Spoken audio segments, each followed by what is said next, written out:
Do të lidhemi në këto momente me Gjermaninë, ku ashtu sikur se thamë edhe më herët, do të komunikojmë me Lulzim Veliun, analist në lidhje me zgjedhjet e parakohshme në Kosovë dhe votimet që mban sot diaspora. Përshëndetje zoti Veliu. Përshëndetje. Ju jetoni në Gjermani dhe sot diaspora voton për zgjedhjet e parakohshme parlamentare në Kosovë. Si po shkon deri në këto momente procesi i votimit? Po pra, sot një ditë para mbajtjes së zgjedhjeve në Republikën e Kosovës, diaspora të cilët janë të regjistruar për të votuar në selitë e konsulatave dhe ambasadat, e kanë të drejtën të votojnë në selit më të afërta të tyre, duke filluar nga ora 7 e mëngjesit, kur ka filluar votimi deri në orën 19. Mirë, po gjithë duhet thënë se kësaj radhe mërgata është ndarë në 3 grupe të votimit, pjesa më e madhe e tyre të cilët kanë shkuar në Kosovë për festat e fundvitit dhe për të shfrytzuar të drejtën e tyre për të votuar.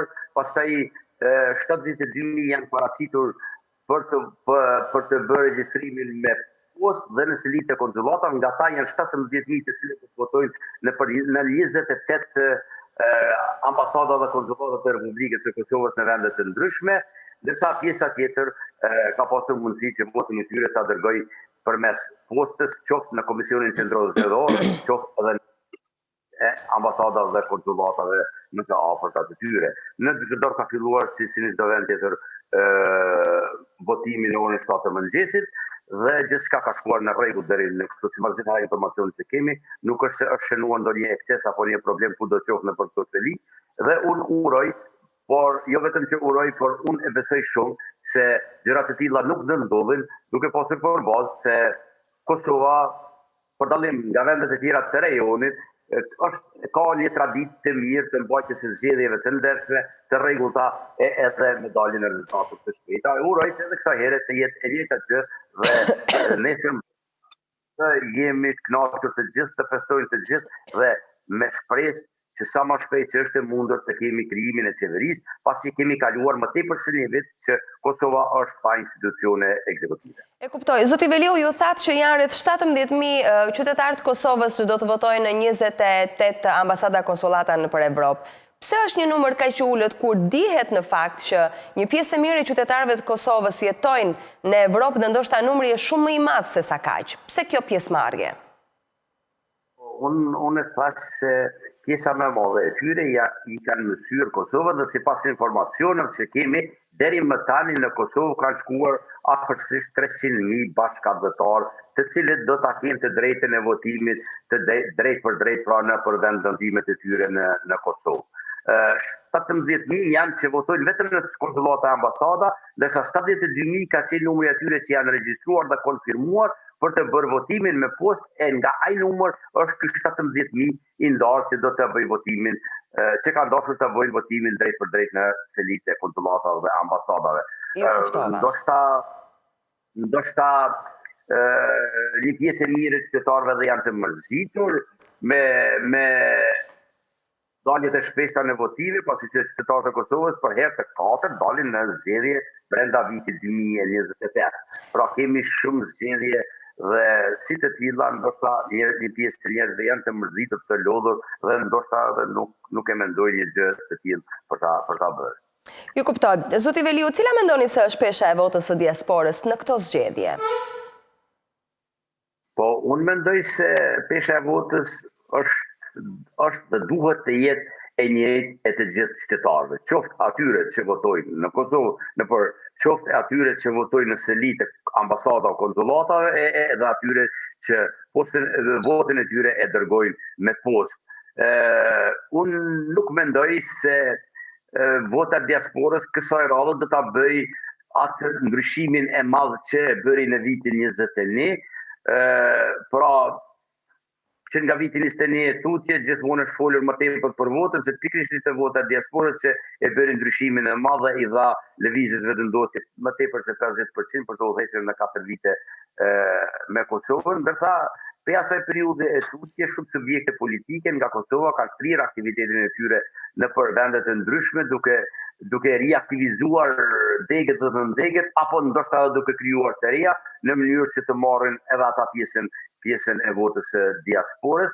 dhe mendoj se ajo votë do t'jetë e shpërndarë në subjekte të ndryshme politike të Kosovës. Ju e keni ndjekur dhe fushatën zgjedhore të partive. Si e keni parë? Po, unë mendoj se kjo fushat ka qenë shumë më e qetë dhe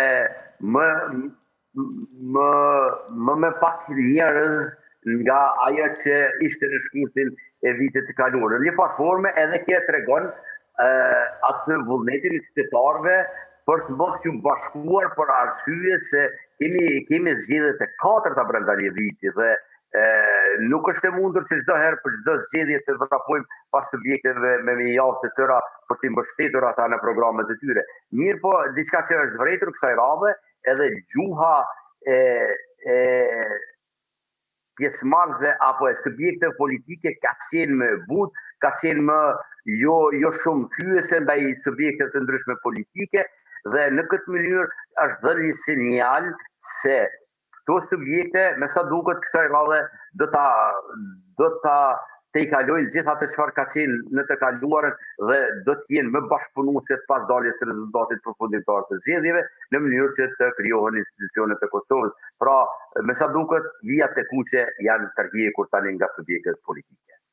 Si do të ndikoj vendimi i Bashkimit Evropian për heqjen e sanksioneve për Partinë e Kurtit në këto zgjedhje?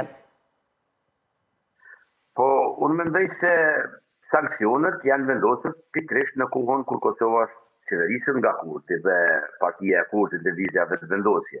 Ndoshta momenti ka qenë i favorshëm që vendimi për heqjen e 50% të masave është marrur në kohën kur jemi në fushat, por sido që të jetë, ai vendim është marrë dhe është thënë shumë herë, shumë kohë më parë, se në qoftë se do të bëhet një tranzicion i suksesshëm dhe i mirë tek komuniteti serb, pra në komunat në të cilat ata kanë fituar, do të jepën masa. Një gjë e tillë është arritur me sukses në Kosovë, është bërë pranim dorëzimi i detyrave të kryebashkiakëve në 4 komunat ku komuniteti serb është rikthyer në krye të tyre dhe ka qenë domosdoshmëri e Bashkimit Evropian për të tërhequr këto masa, pasi ne të gjithë dimë se këto ishin shumë të padrejta kundrejt Kosovës dhe me sa duket ata kanë vendosur që 50% të tyre të rrjedhën dhe unë uroj që ato masa të hiqen në tërësi pra në fillim vitin e ardhshëm. Cilat janë pritshmëritë tuaja në këto zgjedhje? Si i shikoni, si i prisni? Ndryshime të mëdha mendoj se nuk do të ketë. Unë mendoj se nuk do të ketë ndryshime të mëdha, të cilat do të sillen një subjekt vetëm në krye të qeverisë. Domosdoshmëri edhe pas këtyre zgjedhjeve do të jetë koalicioni në mes të subjekteve politike shqiptare.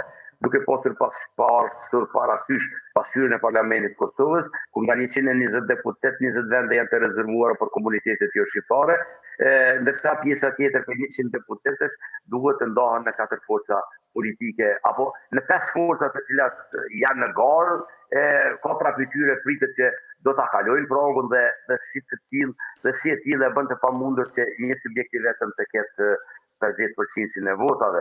Pra, me patjetër do të nevojitet ulje në tavolinë në mes të subjekteve kryesore. Unë uroj që një gjë e tillë të arrihet në mes të subjekteve kryesore politike për të siguruar numrin e mjaftueshëm edhe për zgjedhjen e presidentit, pasi që në marsin e vitit të ardhshëm duhet të votohet për presidentin e ardhshëm të Republikës.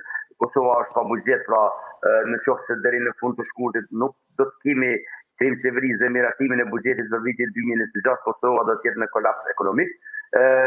Kosova ka shumë marrëdhënie ndërkombëtare që presin miratimin nga parlamenti, marrëveshje të cilat kanë stopuar në më tepër se 1 miliard të hyra për Kosovën, si nga Bashkimi Evropian edhe nga komunitetet e tjera, dhe për të gjitha këto gjëra duhet të jenë një faktor i mjaftueshëm për liderët tanë politikë dhe subjektet politike që të i kalojnë ndasitë mes tyre dhe në të mirën e Kosovës të marrin vendimet e duhur dhe të krijojnë qeveri sa më shpejt që është e mundur. Zoti Veli, unë ju falenderoj për këtë lidhje dhe për gjitha argumentet dhe mendimet që përcollat. Faleminderit, kënaqësi, ishte kënaqësi.